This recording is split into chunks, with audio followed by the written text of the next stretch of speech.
dear colleagues, ladies and gentlemen, Your Excellency, dear Professor Rovná, I would like to start to open this small ceremonies on the occasion of starting Jean Monnet Centre of Excellence at the Faculty of Social Sciences of Charles University in Prague. As most of you, I'm sure, know very well, this is not the first time something like that happened at Charles University, and in particular at Faculty of Social Sciences. It's actually been Jean Monnet Centre of Excellence for more than a decade. I would say much more than a decade. Lenka Anna will talk about it in a little bit more detail. I just, as director of the university, still for a few more weeks, I just want to say how very pleased for the university I am that we do have at the university a group, a department which is capable continuously in repeated rounds of competition should win this kind of European recognition, and also some money coming with this recognition in this case, which is not always the case, as we know. So I just want to use this occasion to congratulate Karolina and her team for this achievement, for the achievements before that, and wish all success, lots of luck, very interesting findings, motivated and talented students. I would like now ask His Excellency Ambassador of the French Republic, Mr. Jean-Pierre Asvazadourian, if I pronounce his last name reasonably well, for a few words. Director, Professor Rovná, dear Lenka, Professor Jacques Rupnik, ladies and gentlemen, dear friends, it's not only a privilege, it's also a great pleasure for me to take part in the official inauguration of the Jean Monnet Centre of Excellence of the Department of West European Studies at Charles University. And I said I'm very happy, Mr. Rector, to be there here in the rectorate at the university. This is not my first time, I've been here 2 months, but I've been already 3 times at the university, which is a good sign of the closeness of the ties which unite us. Let me first congratulate Professor Lenka Rovná for having successfully applied for the 3rd time to the prestigious denomination of Centre of Excellence. And I know that you were the first of such a centre in Central Europe. So, bravo. As a matter of fact, you have already built a quite long tradition of European studies at the Prague Charles University. As we are all impatient to hear Professor Rupnik's keynote speech, I just would like to say a few words about Jean Monnet. In his memoir, Jean Monnet explained that he made a choice in his way to serve the public good, and I quote him, doing something rather than being someone. And that something was precisely Europe. And we shall acknowledge that the European Union would not have been possible without such dedicated men. When Jean Monnet's ashes were transferred to the Panthéon in Paris on November 9th, 1988, 25 years ago, at the occasion of the 100th-year anniversary of his birth, no one could predict that the Berlin Wall was to fall exactly a year after. Therefore, President François Mitterrand expressed the homage of the French nation to Jean Monnet in 1988 with those words that I also like to quote. Jean Monnet was able to conceive Europe starting from how he found it, at the end of an era, at the beginning of another. I'm imagining now new thinkers, new founding fathers who, following Jean Monnet, will look around them and will first see the other Europe, the other part of Europe. The same continent nourished from the same sources. which also contributed in the construction of our society. Although division and torn apart Europe often prevailed over a united will, the other Europe will see projects, agreements, evolutions, ambitions, and other dreams over the next decades. It will allow us to know that one day Europe is all the Europeans. Quote. And that day arrived almost 25 years ago, thanks to visionary people such as Václav Hampl, inspired by the idea of Jan Patočka. And now I just would like to wish you, dear Lenka, all the best for the Jean Monnet Centre of Excellence at Charles University. Thank you very much for your attention. His Excellency, Jean-Pierre, I would like to thank you too. Before I address the audience, I would like to tell you more about new French ambassador, because as you realized, he is not new here. He arrived this summer in year 2013, but he is familiar not only with Prague, where he was serving as a third, second, and then first secretary at the French embassy from 1989 till 1993, but he is also familiar with the Czech language, which is very nice. And before coming to Prague, Jean-Pierre served from 1993 to 97 as first secretary at French embassy in London, then in 97, 2001 as first counselor at French embassy in Copenhagen, then back again in Paris from 2001 to 2009 as chief of protocol at the Ministry of Foreign Affairs, and then from 2009 to 2013 as ambassador in Buenos Aires. So welcome back to Prague.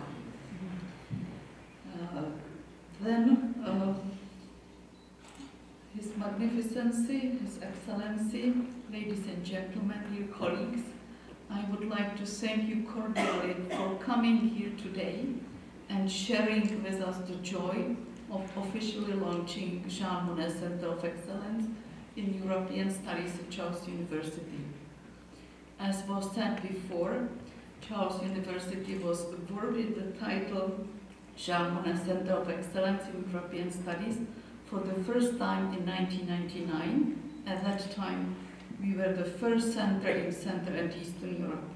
At that time, I wrote a 4-page application, an old typewriter, which my father exchanged for a package of cigarettes with German soldiers, leaving Prague in the revolutionary day of May 1945. The success of the application played an important role as an encouragement for the development of European studies at Charles University. Second time, we got an award in 2006. In the meantime, our Jean Monnet Centre of Excellence in European Studies became a respected partner for other European or international universities in research and teaching. We participated and participate in numerous research projects of 5th, 6th, and 7th framework program.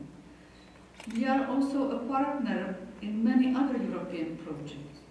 To name some, EU Life, financed by Volkswagen Foundation, Examining European Debates, or Go East, a research and teaching European studies project in countries of Eastern Partnership, financed by Visegrad Foundation, Exact, a joint PhD program together with Cologne University and Edinburgh University, financed by Maria Curie program.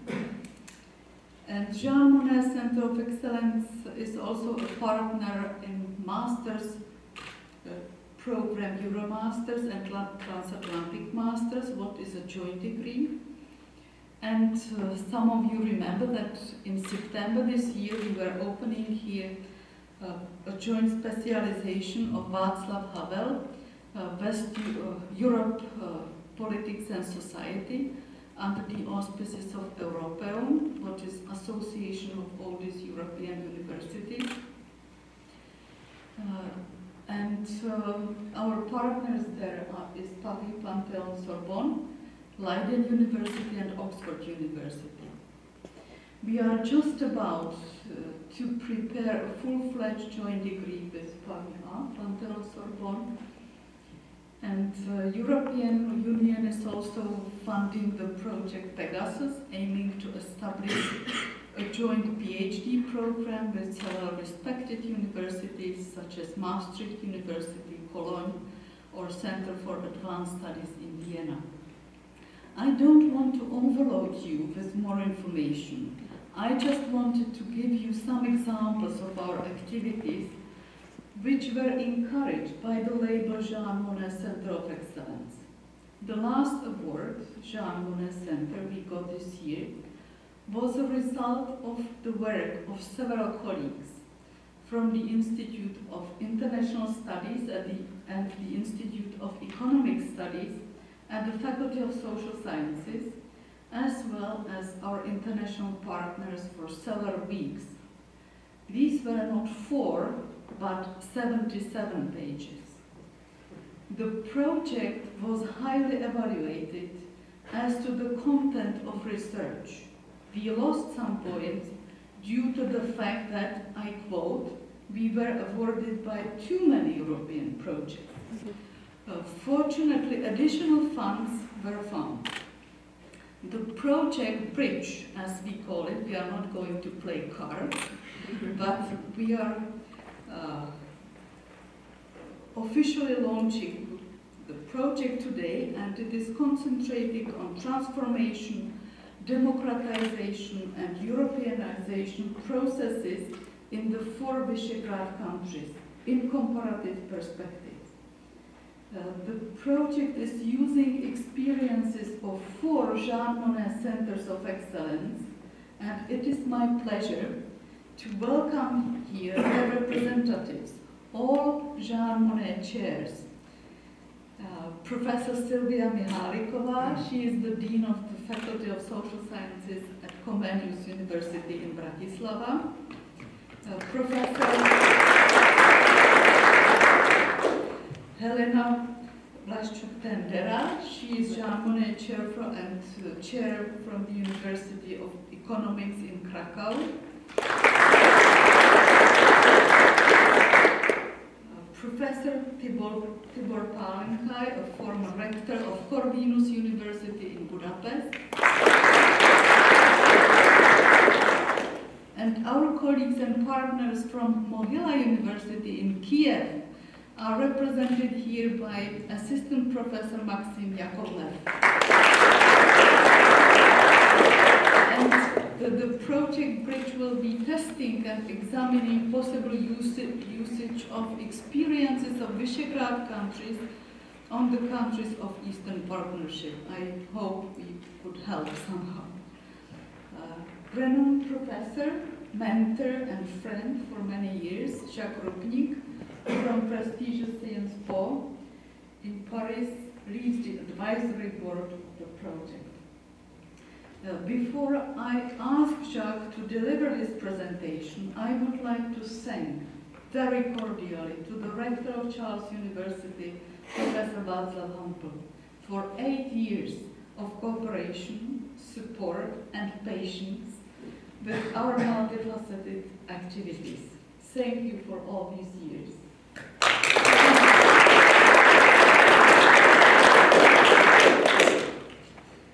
I know that everyone knows Jacques Rupnik.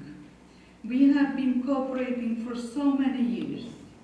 Jacques played also a crucial role in establishing European studies in the Czech Republic. I would like anyway to present just few data. Jacques was born and spent his first 15 years of his life in Prague. Afterwards, he studied political science and history at Sorbonne University in Paris and at Harvard University, where he also later served as a visiting professor. As I said, Jacques is professor at Sciences Po in Paris and College of Europe in Bruges. and I would continue with other activities of Jacques. But I would like to stress one. In 1990 till 1992, Jacques served as an advisor to President Václav Hampl. Now he is advising the project. Thank you very much. Well, thank you very much for the invitation and this kind introduction. Dobrý den, dámy a pánové, budu mluvit anglicky. Vážím si toho, že jsem zde ve Vlasteneckém sále mé univerzity. Thank you to the rector for being present, Mr. Ambasador. Yeah, very good occasion to reflect on the state of Europe at the launch of a most interesting research project about the Visegrad area. And it is interesting that the project, the program is called Václav Hampl European Studies or something like that. It just so that happens that the Václav Hampl Library in Prague is also launching European Dialogues, which is a project of having debates about Europe, public debates about Europe in the next couple of years in various European cities, but starting in Prague in February. So this is where the academic activities and the broader public interest in the issue may connect. Let me start with a couple of observations. One, the most striking for me, is the contrast between the pictures we see coming from Kiev, people with posters saying Europe, Europe, Europe, and then you look at what the state of mind in the European Union, where gloom and doom and doubt has set in. The contrast between the two, I think, is most amazing. Can be reinforced by the experience I had last week welcoming in Paris the Serbian Minister of European Affairs and a few days later the Kosovo Minister of European Affairs. Both started with the fact that they were able to talk to each other because of the shared European project. So there is the paradox, you know, the appeal of the European project outside and sort of the doubt that set in inside. And that, I think, is something we can reflect upon. The second thing, and of course this is maybe connected, is that the European idea, as it shaped in the post-1989 period, was connected to a sort of triple project. One was democratization, the second was transforming the economy, integrating the market economy of Europe, and third, return to Europe, joining the European Union. Well, guess we have achieved all three. You know, we have democratic institutions, but guess what? They're not working that well. There is signs of fatigue or even exhaustion of our democracies. We wanted market economy, we have it. Guess what? There's a global crisis of the market. And we wanted to join the European Union, well, we're there. But guess what? It's in crisis as well. So we have achieved the post-89 agenda, but we have to now confront the fact that the three projects, the triple project, is in need of a redefinition, and this is actually what is on the agenda today, and this may explain the discrepancy between the EU seen from outside and seen from inside. We therefore have not just the enlargement agenda and the enlargement fatigue, that is the question we were dealing with in the past 2 decades. What we have on the agenda today is the crisis of the euro, the financial crisis, and the new strains it is putting on the EU. The question is no longer how far to extend the union, but how to preserve the very core, how to reinvent it. the enlargement agenda was to overcome the East-West divide.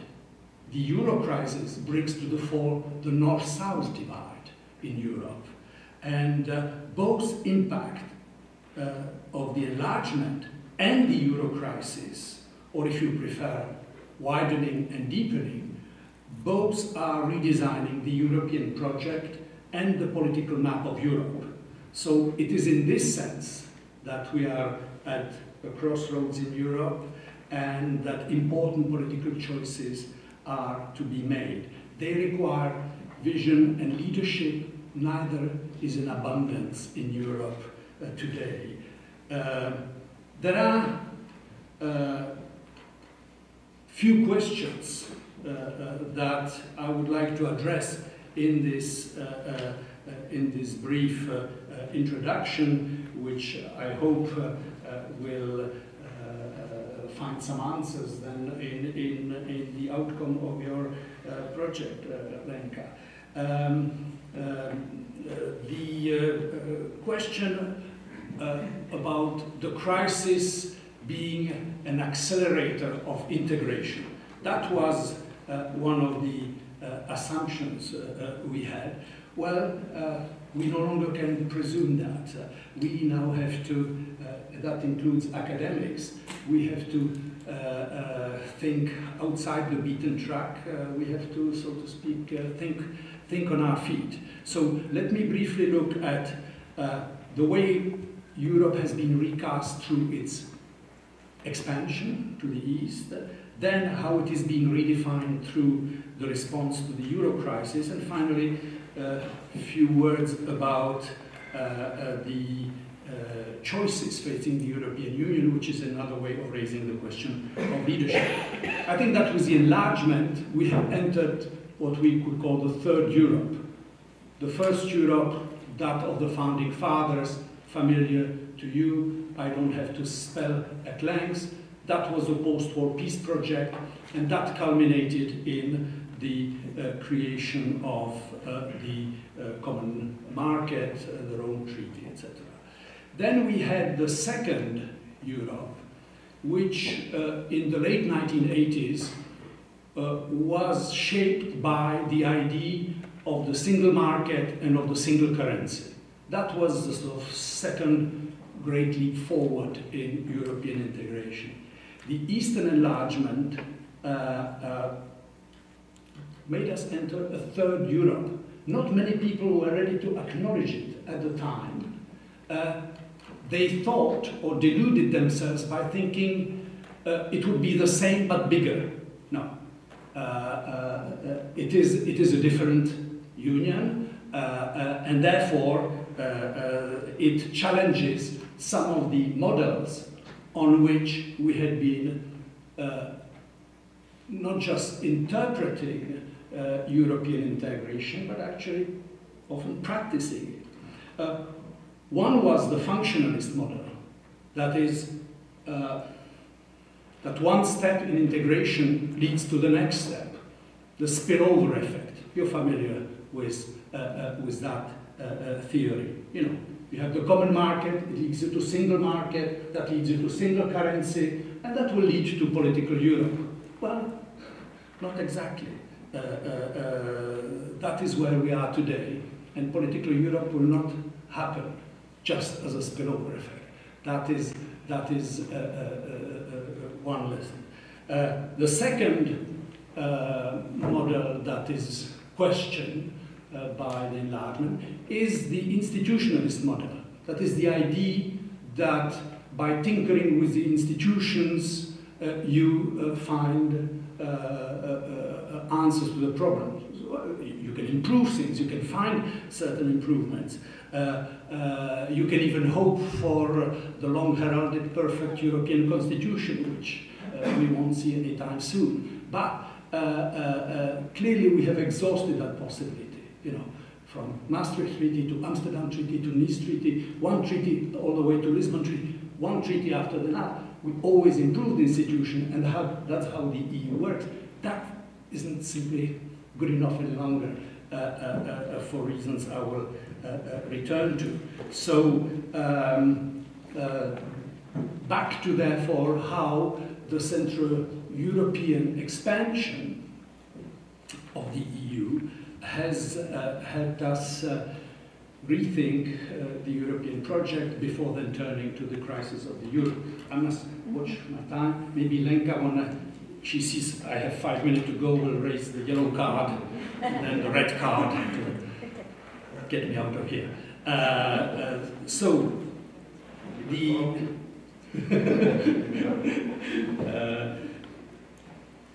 yes, the classical paradigm that has been studied many times and that will not be inflicted on you at length is, transition leads to democratic consolidation, i.e. an election is about choosing a government, not about regime change, and the great transformation, both political and economic, is connected to European integration, Europeanization as the sort of transfer of institutions and norms to East Central Europe. And that is what has been called in the literature the transformative power of the European Union. And it worked through this double leverage, the indirect leverage, which is simply the appeal of the Union. Adenauer used to call it Magnet Europa. People simply want to join, and because they want to join, they are prepared to undertake a certain number of commitments. And then there is the active leverage, that is the leverage at work during the accession process itself, and that's called conditionality. That is well known to you. This has been called by Andrew Moravcsik asymmetric integration, because somebody sets the condition and somebody has to fulfill them. So in this sense it is asymmetric.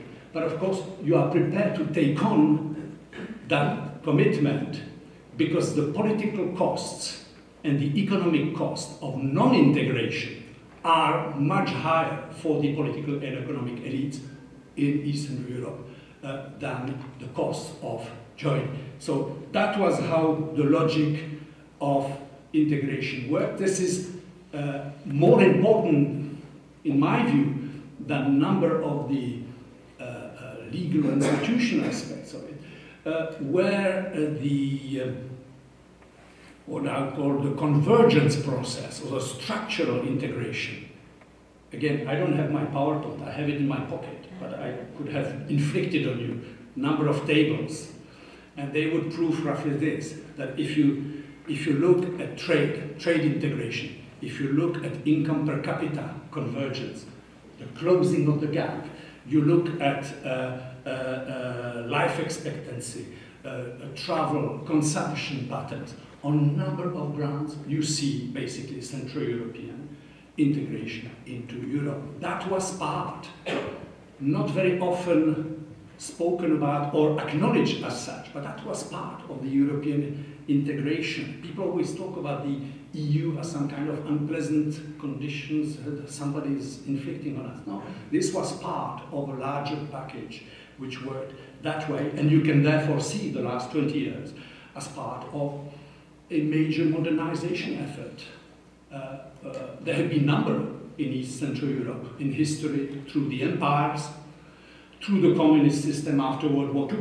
I'm not talking about this country. In this country it was more of a demodernization perhaps, but in the rest of East Central Europe, a number of people actually were attracted to the communist project after the war because they believed this was a kind of crash course to modernity.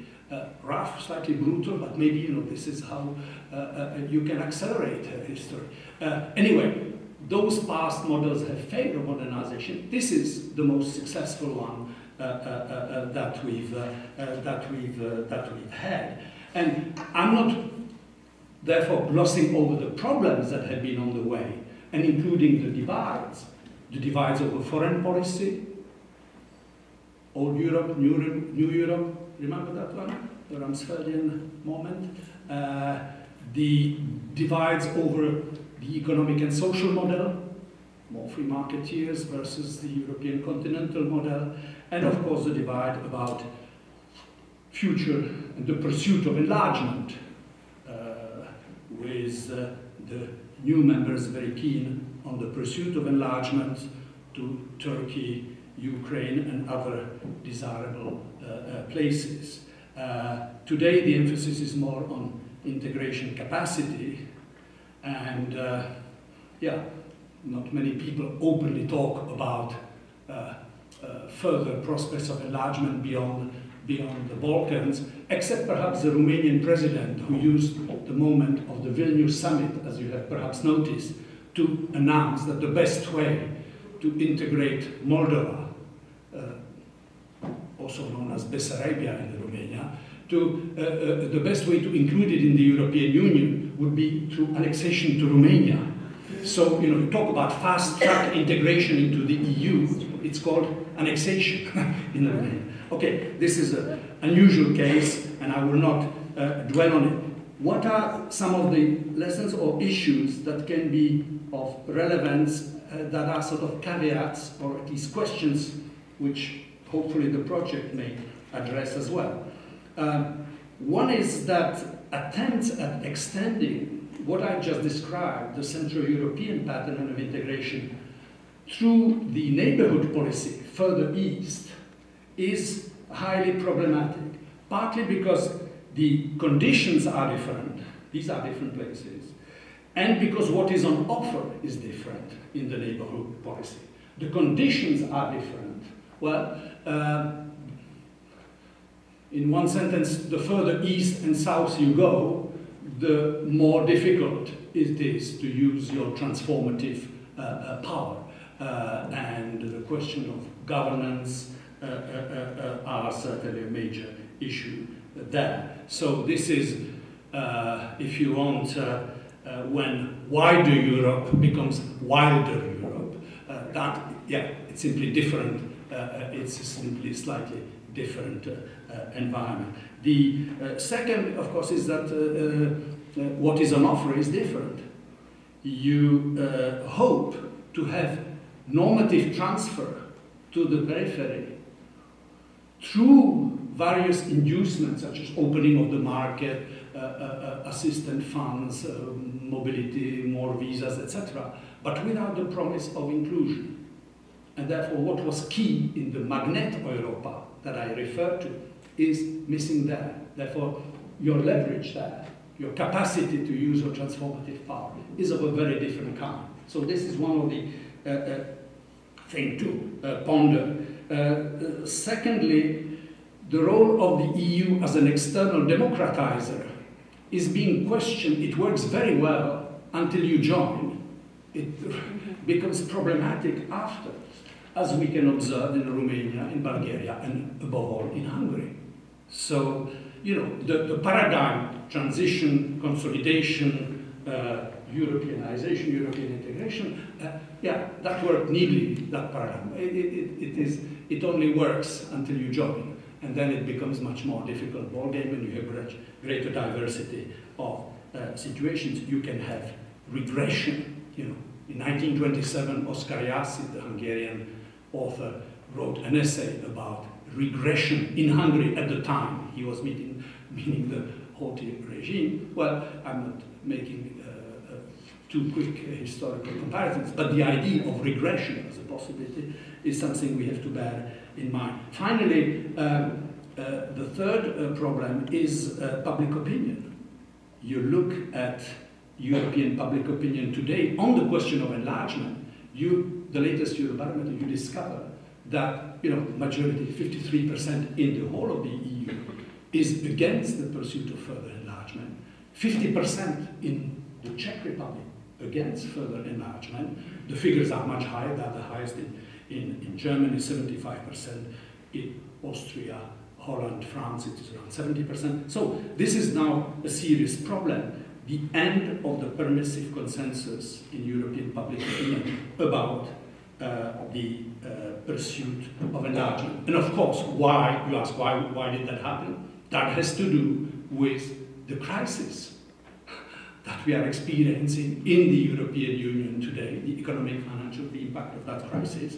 And that leads me to my second theme, that is the way that crisis, the recent crisis from since 2008, has reshaped the European Union. And if you could describe the enlargement as basically extending stability, prosperity, democracy to the periphery through the promise of inclusion to the center, well, what if the center itself is in doubt? And that is what we are experiencing through the crisis. And in that crisis, I have just described how the East-West divide has been, if not completely, has been overcome, or at least has been largely diminished in importance over the last 20 years. This is the convergence I was talking about.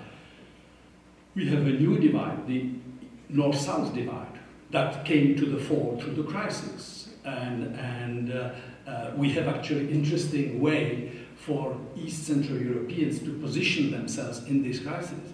I've heard the Polish foreign minister, Alex Sikorski, at Harvard giving a lecture where he described Poland in the crisis, in the attitude of crisis, as belonging to the Nordic countries. The Slovak foreign minister even used that sentence. The Baltic countries, of course, describe themselves now as Nordic, etc. So, you know, I've been studying, I've been quarter of a century, I wrote a book called The Other Europe, which was about the rediscovery of Central Europe, okay? So this was known as Eastern Europe.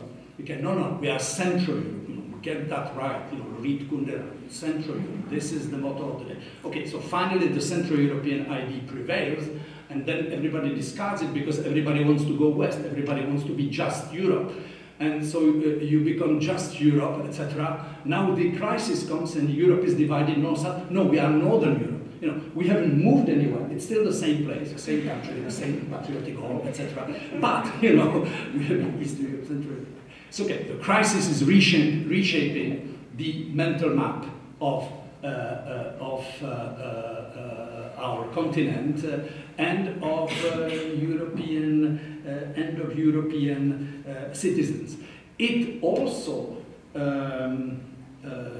of course, questions some of the widely held assumptions about European integration. Just as I said, you know, the functionalist model is no longer quite working, or the institutionalist model is no longer satisfactory or cannot be relied upon. Well, now we have also other mantras of the past that have been questioned. For instance, the assumption that markets and integration mutually reinforce each other. Yeah, that was a mantra of European integration. It was called common market, and the closer, you know, the single market, and the more market, the better integration we have. Now, with the crisis, we discovered that markets can actually pull apart, create tension, create divides, and actually even possibly threaten the process of integration itself.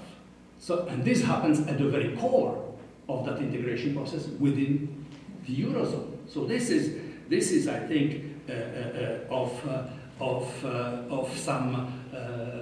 some importance. You want to measure that. It's called the spread, the rate at which, say, Germany borrows, and the rate at which not just Greece, but Italy or Spain borrow, and you compare.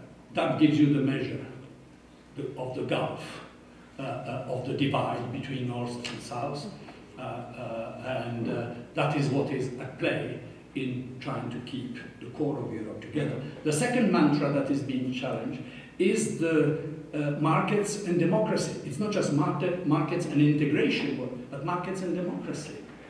We thought, you know, this was the common market Europe, as opposed to the communist Europe in East, you know, the Soviet bloc, the RVHP. That was so. The two things seemed to work, and the idea that you have no democracy without the markets was a very well-established one. Of course, the converse is not true. You can have markets without democracy, as General Pinochet reminded us, and as Chinese comrades reminds us from time to time. So then we have, through the crisis of the market, the shrinking of the political space, the options open to democratically elected government have shrunk considerably. The divide between right and left therefore becomes a very narrow one, or has to be redefined in other ways.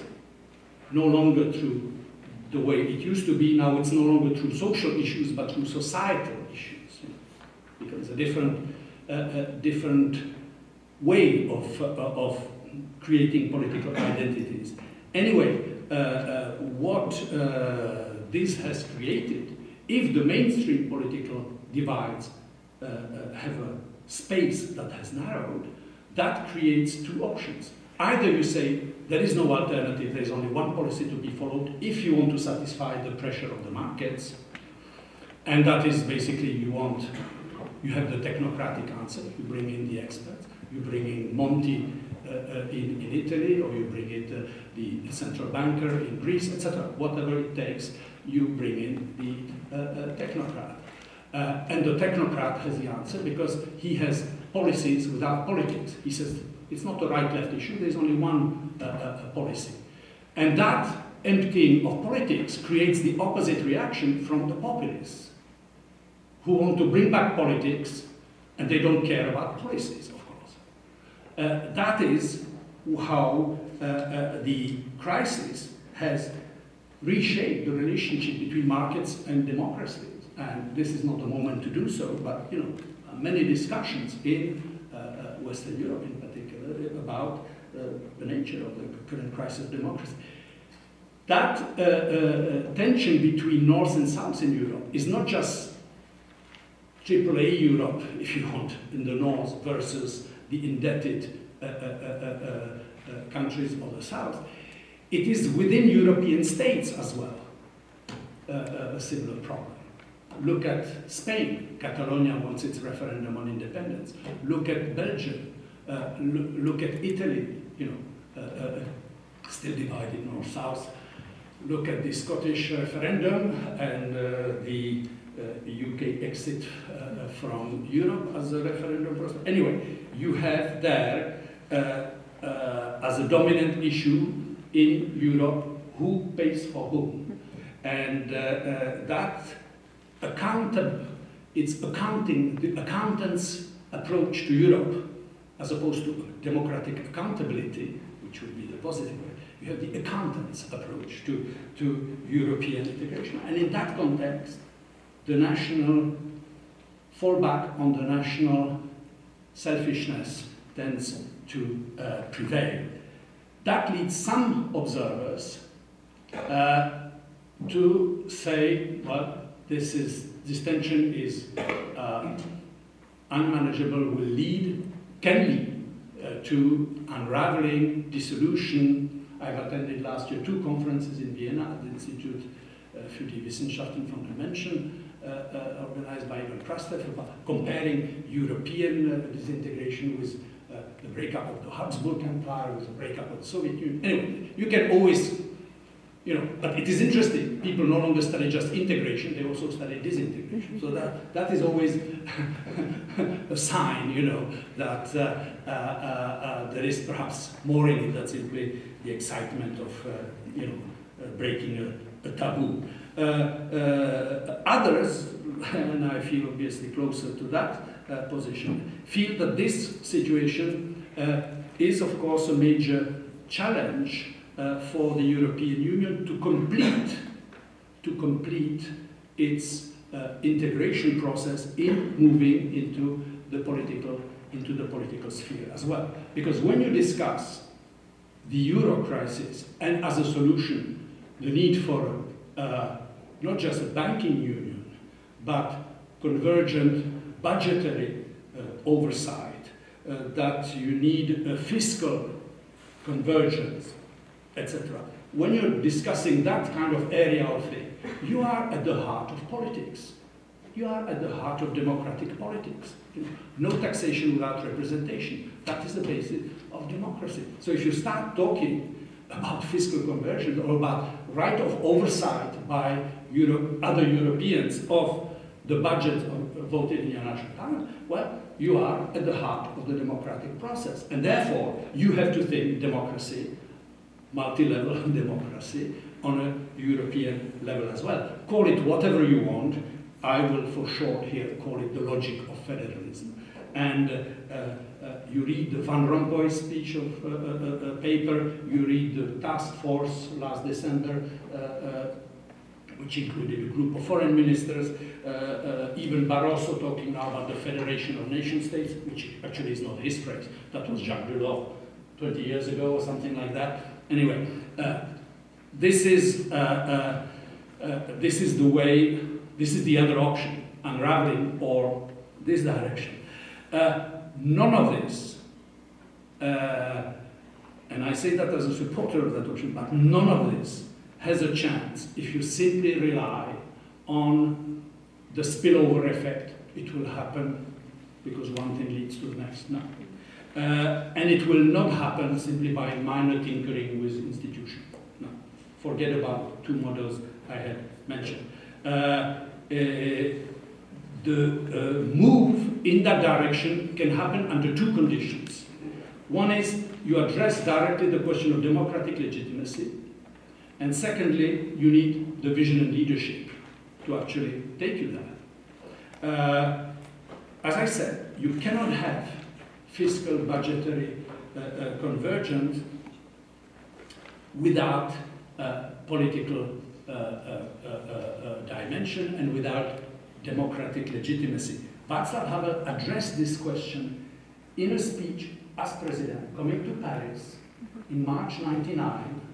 In a speech, I was present there. He surprised the members of parliament and senators, you know, the full house, because he announced to them very bluntly the logic of federalism. We were not in the midst of a crisis. He simply said, you know, if you don't want to build just institutions that are disconnected from the democratic process which is confined to the nation state, you have to reinvent democracy on European level. You have to make the connection between European and national democracy. And he even suggested, I mean, not just a constitution, which he described as a short, clear text that school children could understand.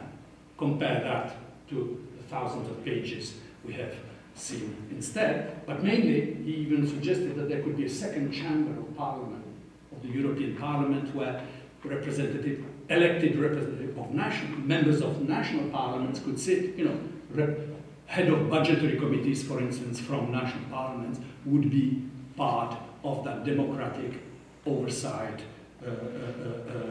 That is, I don't have time to develop that.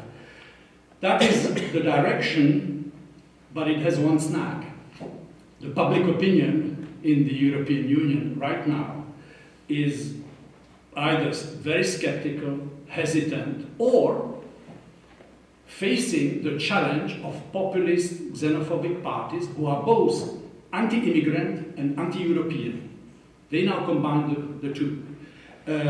So this leaves us with something that seems both necessary and impossible, which is the definition of a tragedy, but we're not there yet, and a few options are left, and of course that will depend on the second condition I meant, and that is the question of leadership and the capacity to move from implicit, indirect to explicit ideas about the project.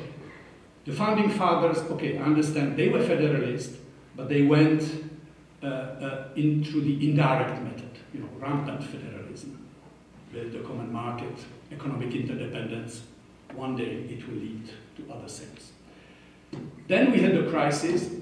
Sarkozy and Merkel, both totally opposed to federalism and of any kind, kept the Commission completely out of the way, did their deals on their own. But basically each step they took during the crisis was moving into a direction that basically endorses the logic of shared responsibility for the Eurozone, and therefore I call this inadvertent federalism. They're moving in that direction ad hoc, step by step, but without having it. Now, you cannot do that any longer. You will have to have the need to be explicit, have the long-term vision, have the political courage to spell out the options, including the alternatives. If you don't do that, well, this is what is ahead of us as well. And that requires, as I said, political leadership in the best meaning of the word, capable of reformulating the European narrative. You cannot rely simply on the peace narrative of the post-war era. You cannot rely any longer simply on the reunification narrative of the post-89 period. You have to come up with reformulation of the European narrative for the 21st century, and that is the challenge for the European leadership. And, well, that is precisely what we don't have in Europe. So some political scientists consider that this is actually inherent to Europe itself and to the European integration process. Jack Hayward published about 10 years ago a book called Leaderless Europe, which makes exactly the point that Europe has been built on the idea of containing power, containing the power of nation states. You can call it, it was built on powerlessness at the top. That's how it worked. And therefore it favored arrangements among elites and made the EU defensive and risk adverse. There was, of course, you could say, a substitute for that, and that used to be called the Franco-German couple or the Franco-German engine, sort of an indirect leadership of the Union. They were the steering in a certain direction. That is no longer working, that is no longer there. The logic, the direction, I don't have to dwell on that now, especially not in front of the ambassador. Anyway, that seems to me now, you know, a different relationship in the making. That leaves us with a third option, which you read in papers, you know, the Economist and others saying, you know, no, it's Germany now, Germany, the reluctant hegemon. There is something to it, you know, though it is a very reluctant hegemon. The emphasis is on the reluctant rather than the hegemon. And it reminds me of the famous sentence by Thomas Mann after the war, when he said, we need a European Germany in order not to have German Europe. Well, now we have both. And this is of course, the situation in which we have to answer the crisis or provide the vision, the project for coming out of it. To conclude, I would say, with Jacques Delors, who described Europe as an unidentified political object, I would say, now you need to identify it. You cannot go any longer. Now we have to identify. You have to really say what you're going to do. It doesn't mean you're going to succeed. This is what people have to say. No, there is no guarantee of success, but it clearly has to be identified. If you manage to do that, at least for the core Europe, for the Eurozone, for what I have described, the logic of federalism, you may end up in the future, and that would be another question for the project that Lenka is just launching here at Charles University, will end up with a new geography, new political and economic geography of Europe, with concentric circles. The core Europe, that of the Euro, the EU, broader Europe, which could therefore become more flexible, more open, less constraining, more accommodating, perhaps to some in Central Europe, certainly more accommodating to the Brits, who therefore would not have to vote the exit, and would make further enlargement therefore easier and possible. You know, good news for Ukraine, for instance. So that is the second circle, which could, with the Balkans, that's 35, with Ukraine and others, you know, you then have the second circle. And the third circle is Europe of our neighborhoods, eastern neighborhood, southern neighborhood, European neighbors of Europe, and that is really the testing ground for another element of which I didn't speak, which is common foreign and security policy. That is in the neighborhood, that is a test case for the existence or not of that. So the new European architecture with a series of concentric circles means as a way to contain the dividing line. I said we have shifted from east-west to north-south dividing line. The concentric circles is a way of coping with it. This is what I call the Kandinsky model for Europe. If I had a PowerPoint, I would have put here on the picture the 1923 painting by Kandinsky called Circle in Circles. And you have there two lines like that, the dividing lines, and series of circles. The alternative to the Kandinsky model is a painting by his colleague and Russian friend, Malevich. And Malevich in 1918 had a painting called White Square on white background. That is Europe goes blank. And there is nothing like knowing that you have that option, Europe goes blank, to concentrate the mind and make sure that the Malevich model works. Thank you for your attention.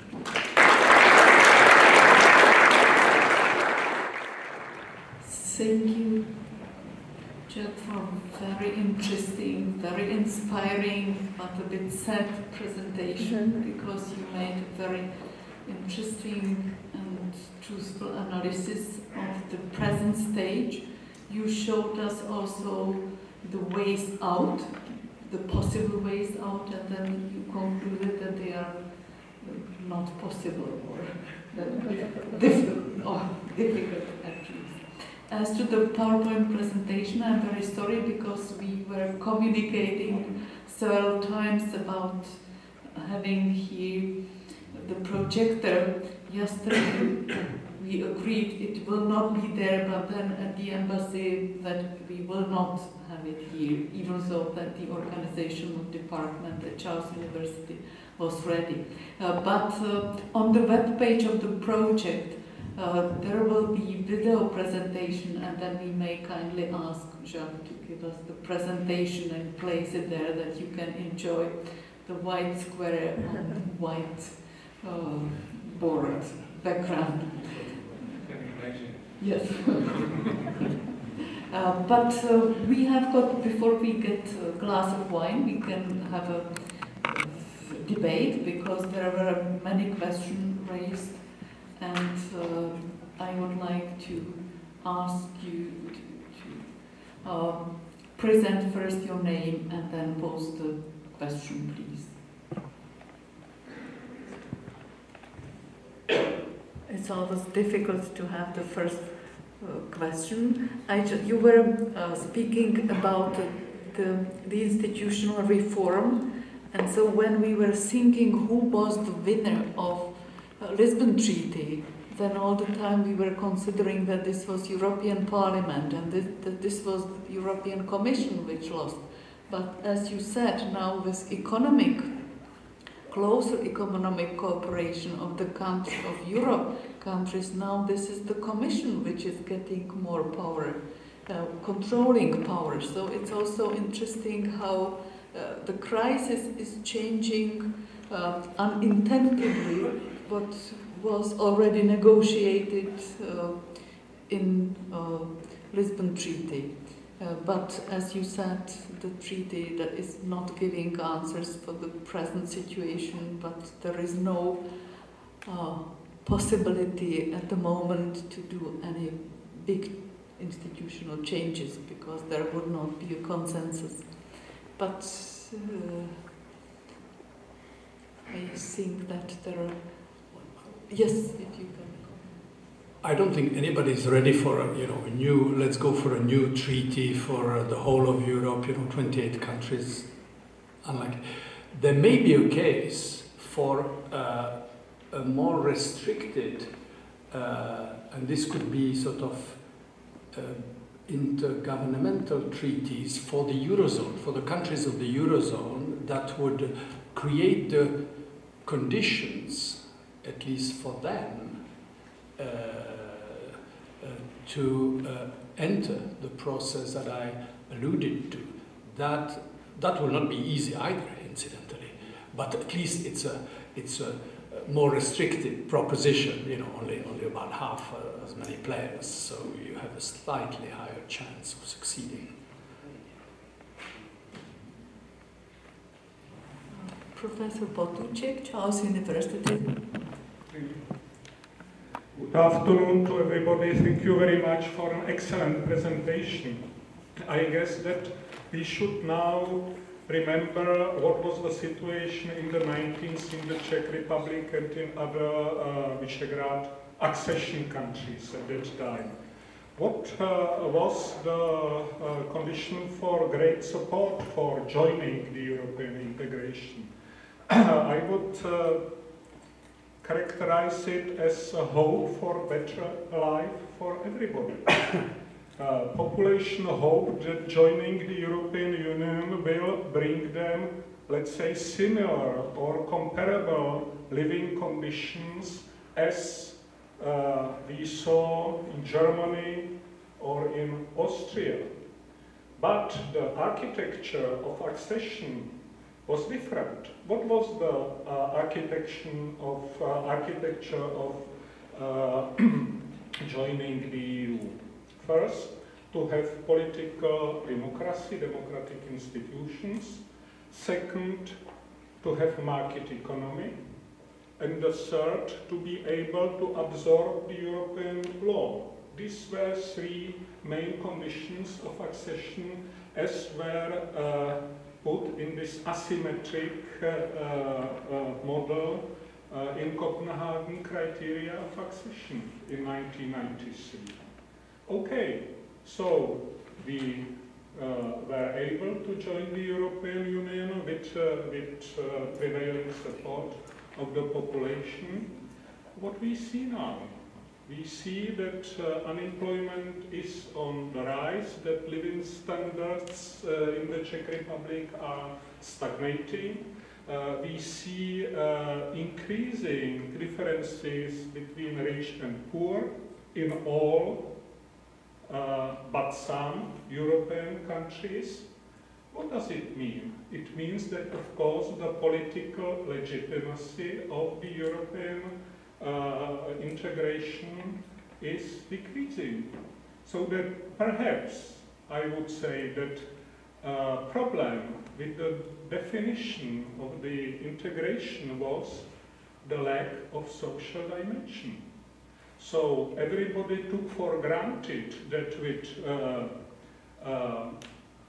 joining the market economy, global European market economy, and with political democracy will bring people also better social conditions in terms of public services, social services, and so on and so forth. And this is not true, unfortunately. So that a problem with the European integration is first come back to define social Europe, which has not been defined in the 90s in a satisfactory way. And the second, of course, to try to bring political support from a national level to the European level. And it's another big problem with lack of democracy within European institutions as such. If we have a look at how decisions are taken now, both in Brussels and in some member states, of course, democracy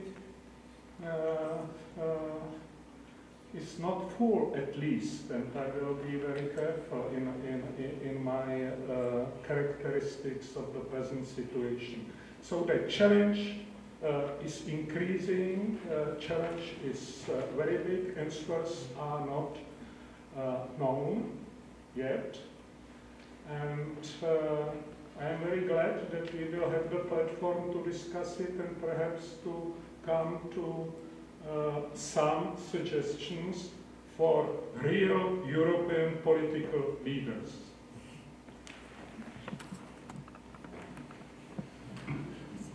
Okay, well, this is a big subject. Obviously, I haven't even touched upon the social dimension of Europe, but obviously it is connected to the crisis context I have. The question is Europe there at fault, or would we have those problems anyway? Even if for 1 second you imagine there is no European Union, we would still have the impact of the international crisis, we would still have globalization, we would still have a number of other things. So the question is, you know, does one see Europe simply as a tool of globalization? Some people do, some critics do that. Or can it be a way for Europeans to cope with the challenges of globalization, the answer of globalization? Now, the social dimension that you raise, obviously, is the one where Europe has the most limited scope, because, for 2 reasons. One is because historically, the welfare state in Europe, which is what distinguishes us, in fact, from both the American model and, if you want, the Asian model. The welfare state historically has developed within the nation states. You know, goes all the way to Bismarck, if you want.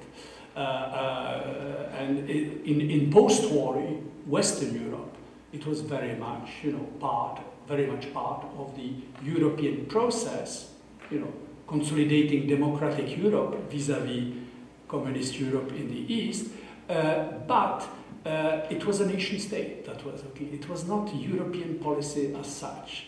So it was a shared predicament of European member states, but not EU policy as such. So when the idea came to introduce social Europe, social charter and things like that, well, among those who were opposed was not just the British, but of course the new member states.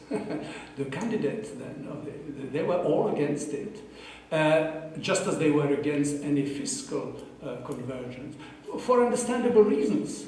For reasons I totally understand. I need not approve them, but I understand them, because that was a question of comparative advantage. You want to attract investors in a particular situation, and they use that, you know, both the social, the flexibility of the labor markets and the fiscal element. In some articles, this is called the flat tax Central Europe. As a comparative advantage to bring in the investors and help the economy grow. So this was a very deliberate strategy, but you know, that is hardly EU's fault. This is a strategy of member states, and of course the question is now, we discover that this, basically what we could call the social question, or at least the way it is particularly experienced in the southern part of Europe, you know, from Portugal all the way to Greece. But even in some of the other countries, that this now undermines the trust in the European project itself, because it is perceived, the policies that are being introduced, the austerity policies with high social costs, are introduced under the umbrella of this is necessarily for your country to stay in the euro. So Europe is to blame, which is a cop-out for local politicians who have been unable to keep sound accounts for their budgets, who have been unable to do proper tax collection, for instance, in some countries, etc., etc. Very convenient cop-out is to say, well, we have to do this. This is all the unpleasant things we do is because of Europe. Yeah, this is this famous blame game that Brussels is blamed for everything, and whenever politicians are successful as they say, that they are presenting that as their personal victory, even though that this was European Union or Brussels compromise. There was Professor Pálinkai, but then the director of CEFRES, Philip Russin, but please, Tibor, the floor is yours. Well, thank you very much, and I would congratulate for the very excellent presentation what you gave us about. Yeah.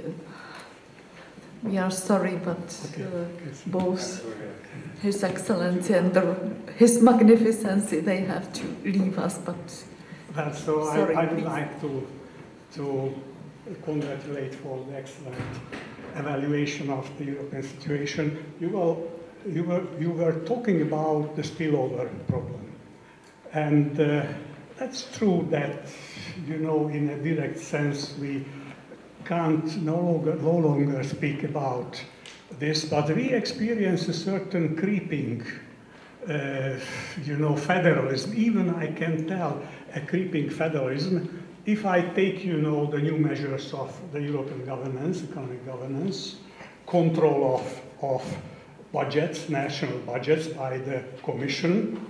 In fact, some tell that the American administration has no such control over the 50, you know, different member states of the United States. We have certain economic policy coordinations, 2-packs, 6-packs. We have redistribution of resources in stability mechanism, and we have the banking union.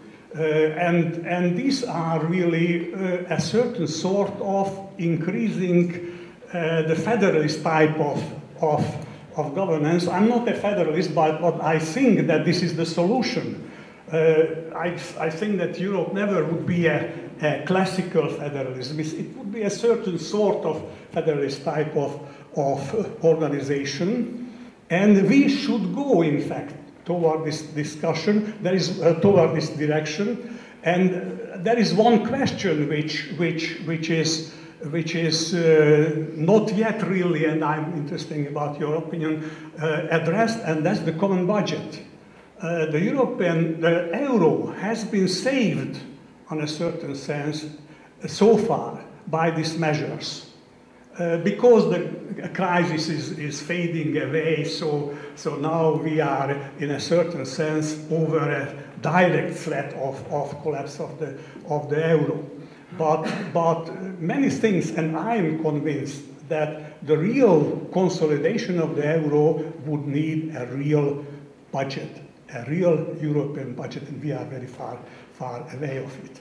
And the other thing is that you know, we have this progress, in fact, without adjusting the treaties to that situation. Let's take the no bailout. Now we are bailing out, you know, the mechanism is bailing out, the central bank is bailing out the countries, but it's still in the treaties. It's a break of the treaties in certain sense. So I would like to hear your opinion about this.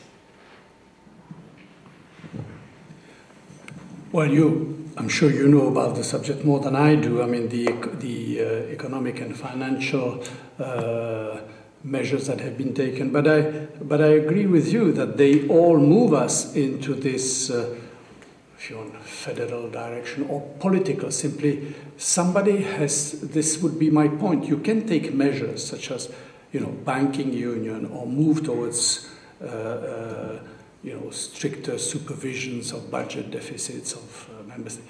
You can move in that direction, but at the end of the day, if you are going to have proper budgetary supervision, shared supervision, possibly intrusive supervision, because that can, you know, the idea, if I understand, it would be you present your budget project not just to your parliament, but you circulate it among your partners in the Eurozone, and you take into account the circumstances. Well, if you enter that sphere, sorry, can I get this? Maybe.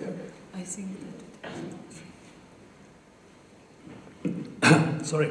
Well, if you're moving in that direction, this is politics. You know, you cannot do that. You cannot simply appoint the European Central Bank, for instance, to do that. You cannot give this job to technocrats. The national parliaments will not be dispossessed of their main raison d'être by some unelected experts. This is what I was talking about, the technocratic answer to the crisis. And that would be taking the technocratic answer all the way, but that would be really emptying our democracies out of substance. So that's why I said, you know, we are going, and since Merkel, Sarkozy, we were going step by step in that direction. You know, not quite, we wouldn't say bailout, but suddenly half of the debt of a Greek bank, you know, was written off. You know, well, this was a private debt actually. This was you know, who was paying for that? You know, private French, German banks. Yeah. So, but you know, the taxpayer has his huge share in all that. You will not be able to go down that way without giving some political legitimacy to the process. So we are facing not just an economic, a financial crisis, but a legitimacy crisis. And that's why I'm saying you have to answer it. If you don't like the word federalism, please use something else. I agree with you, it will never be the federalism of the American type, you know. No, it will be different kind of federalism, sui generis. And if we find a better word for it, more reassuring, that would be great. Incidentally, one of the problems in moving in that direction is that among Europeans, we give different contents to the word federalism and federation. It means completely different things and has positive or negative connotations. You know, in Germany, obviously, this is positive. Bundesrepublik Deutschland. It was a post-war German success story. Democracy and federalism go hand in hand. In America, federalism and democracy, you know, founding fathers, Federalist Papers. This is the foundation of American democracy. So, in some contexts, democracy and federalism, this is the same thing. In this part of the world, in former Yugoslavia, in the former Soviet Union, and to some extent Czechoslovakia, federalism is considered as a legacy of communism because federation was created under communism. And secondly, it is considered a failure because it failed abysmally. And so you don't like to bring as a future project federalist proposal because federalism smacks of failure. So, you know, in France, we simply don't have space in French political culture for federalism. France is a unitary nation state. So that's why Delors invented this cop-out Federation of Nation States. Okay, he was a Frenchman and he was a European federalist. So, Federation of Nation States. It's a nice, but it's good formula, but it's a cop-out, obviously. So this is another difficulty. You know, the founding fathers, when they were writing, you know, they more or less understood, all of them, what it meant. And incidentally, this may be an encouraging sign for us. Their federalism was also born in a context of a financial crisis, as a response to a financial crisis. They were having the war against the English. In that war effort, some states went bankrupt. And then to bail them out, you know, others said, well, we can help you, but of course you will not mind us introducing a federal tax in your state, because we are a federation. So there is sometimes, you know, financial crises and bailing out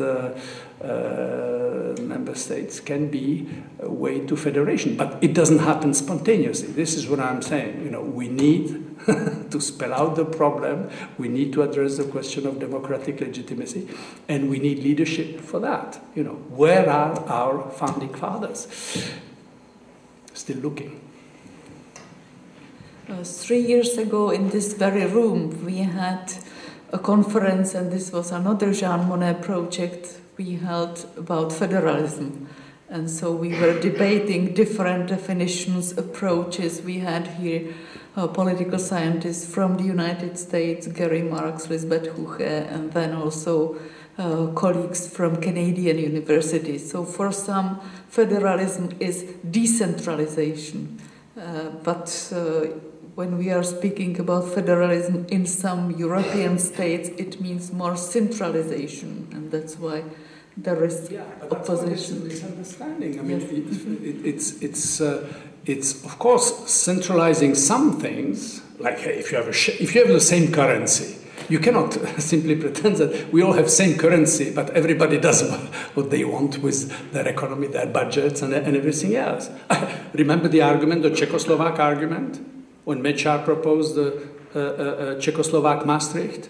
So we may keep the same currency, but we must have separate economic policies. And Klaus, I was against the separation. I didn't like particularly the then Prime Minister, but he had a logical point. You know, why?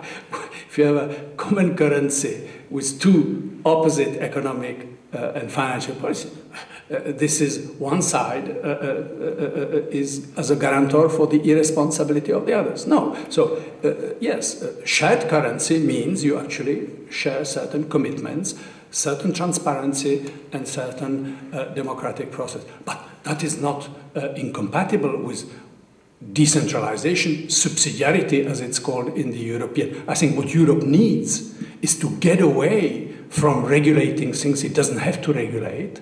You know, I'm not for deregulation in the financial market. We need to regulate financial market. We need to deregulate, you know, banana sales or something like that. Yeah, then there was Philip Rusin, director of CEFRES, and Professor Potůček also raised a hand. Actually, it was a contribution to the answer to Professor Potůček. I just want to recall one quotation of an interview that Angela Merkel gave to The Economist something like a year ago, and she stressed that the European Union counts for about 7% of the world population, about 25% of the world GDP, but almost 50% of social spendings in the world.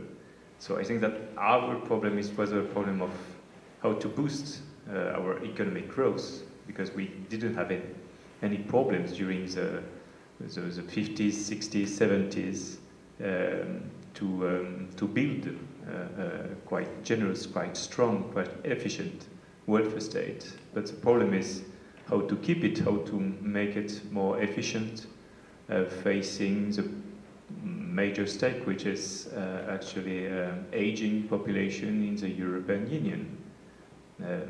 That's it. For the rest, I fully agree with what Jacques mentioned, that this is rather national. It's a competence in the hands of the member states rather than in the hands of Brussels. Yeah. Thank you. Yeah, then it was coming just in time, because Professor Potůček wants to raise a question, I see. What Jacques presented was a very nice historical reflection how the European Union has developed, and it included also the history of the integration of some new member states. That's okay. What I was arguing was that due to historical factors that put together quite advanced European, Western European states after the Second World War, and later on less and less developed states, the so-called newcomers to the European Union, politicians who arranged that enlargement did not realize quite different social conditions of the old member states and the new member states. So that there was the idea that the smaller European community at that time, that where it was like that social policy was more or less in hands of national representation, will similarly work in new member states.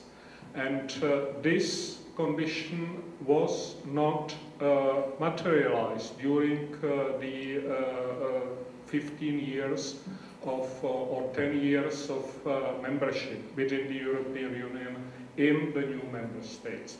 So that what I would like to bring to the floor for further discussion is that what we need in pushing forward the European integration, the European project, is to understand that without political legitimacy there is no way for further integration, and that political legitimacy is not without the architecture of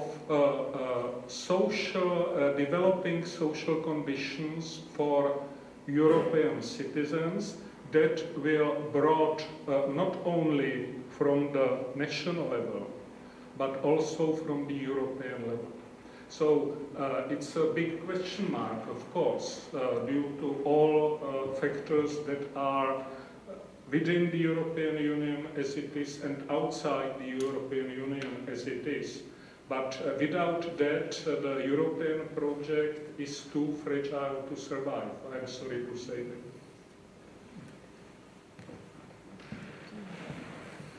Well, I don't have, this was more a comment than a question, but I would say, yes, we have the two things, you know, for Europe to survive in the 21st century in the globalized world, it has to undergo a number of changes, which have to do, including with the, well, what we used to know as a welfare state.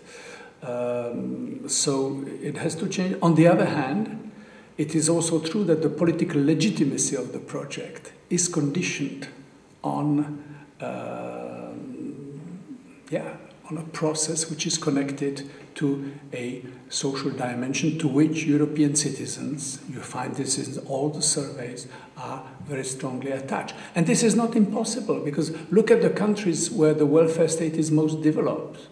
This is the Nordic countries. They are also the most successful economically. So the argument, you know, that either you have the welfare state and you are indebted and you are basically you know, squeezing your taxpayers and going bankrupt, or you know, you are the free marketeer and forget about all that is the wrong dilemma. We have we have in Europe the proof that this is the debate is a bit more complicated. So first lesson. You want to find a good compromise between economic competitiveness in a global world and welfare state. You have the Scandinavian model. Secondly, the only way to preserve the welfare state to which Europeans are attached is to reform it. And that is a very difficult task. Usually, interestingly, it's the left-wing parties that are most adept at doing that, because they can somehow win the trust of some of their social partners for that. But that is the question. We have to reform it. Otherwise, if we don't reform it, we will have the choice between the American model or the Chinese model of the welfare state. Neither is particularly attractive. So that's the challenge. You want to reform it in order to survive it. Are there any other questions?